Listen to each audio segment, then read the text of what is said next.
Vincent Hervouette, au Mali, les terroristes sont à l'offensive. Ils ont fait près de 40 morts en l'espace de 24 heures. Ça va mal sur le plan sécuritaire et sur le plan politique, c'est pire.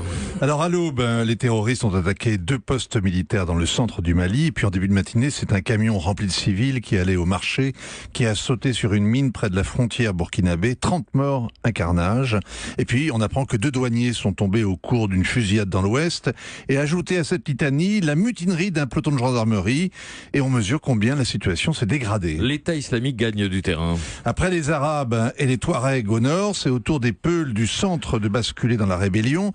Les djihadistes rallient les paysans abandonnés à leur sort. Ils liquident les caciques locaux. Ils rendent une justice sommaire. Ils enrôlent ceux qui vivaient de la contrebande et que la présence de l'armée dérange dans leur trafic.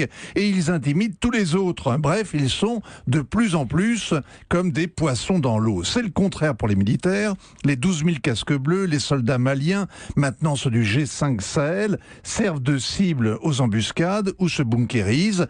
Et la seule force opérationnelle, c'est-à-dire les Français de Barkhane, ont été accueillis en libérateurs, mais ils sont désormais vus en force d'occupation. Ça fait trop longtemps qu'ils sont là et que rien ne change. À qui la faute, Vincent? Alors les Français grincent des dents en désignant Ibrahim Boubacar Keïta, IBK, le président malien. Hier, le Conseil de sécurité l'a mis en demeure d'appliquer enfin l'accord de paix avec les Touaregs qui avait été péniblement négocié et signé à contre-cœur, c'était en 2015.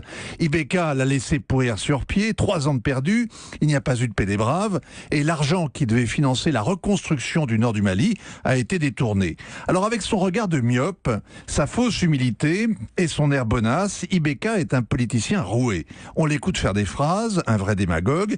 Il sait bien que les électeurs du sud malien n'ont que mépris et rancune pour ceux du nord. Alors pourquoi donc les chagriner alors qu'il veut se faire réélire en juillet pour un nouveau mandat? C'est irresponsable. Et alors, même au milieu du Sahel, on peut dire « après moi le déluge ». Emmanuel Macron aurait tenté de le dissuader de se représenter. Oui, mais IBK ne s'appelle pas François Hollande. Il répond qu'il fera la volonté d'Allah. Il est parfait, IBK. Il nous tient en otage.